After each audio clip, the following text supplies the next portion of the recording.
I spoke with the Treasurer, Jim Chalmers, following a latest rise in unemployment to 3.7%. Treasurer, thanks for joining us. Small uptick in the unemployment figures. What do you make of it? Oh, we've been expecting for a little while now that the unemployment rate will tick up a bit, but still 3.7%. When we've got all of this coming at us from around the world, that's still a pretty remarkable position that we're in. We've said for some time, I've said to you on other occasions when we've spoken, that we think the unemployment rate will rise a little bit.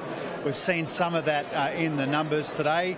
You never like to see the unemployment rate go up, but I think it's something that people have been expecting for some time. Does it get to 4.5%?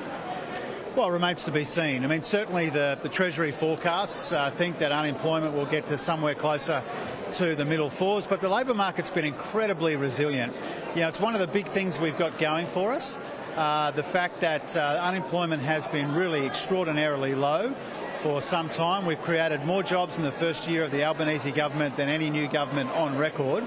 And another number that came out today, which is very pleasing, is that on average Australians are earning, I think, about $68 a week more than they were when we came to office, and so that's encouraging too. The shared equity scheme, this has taken a while to deliver. Why did it need the agreement of the states before we could go ahead with it?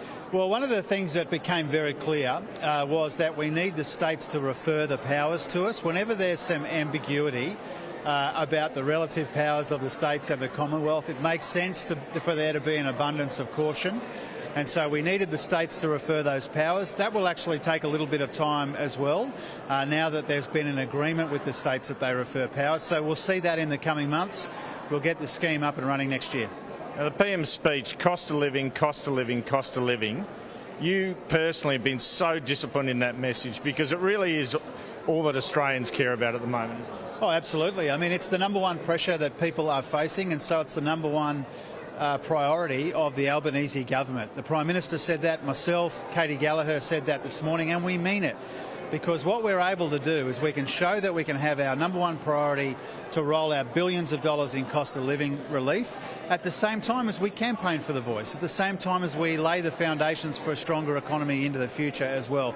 We're capable of doing all of these things at once, but priority number one is taking some of the edge off these cost of living pressures without adding to inflation. Are you a bit apologetic that because of inflation you can't do more for cost of living, which some of your members here, some of the delegates would like to see from you?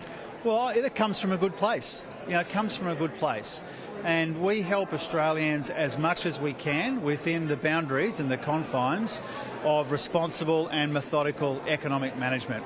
Now, we are the party of responsible economic management. We've demonstrated that over the course of the last 15 months or so, and one of the ways that we've done that is we've been able to deliver the first surplus in 15 years, not at the expense of doing more for people, but at the same time as we're rolling out billions of dollars in cost of living assistance. There will always be calls to do more. I think typically they come from a pretty good place, but we've got to manage the budget in a responsible way at the same time as we take some of the edge off these pressures.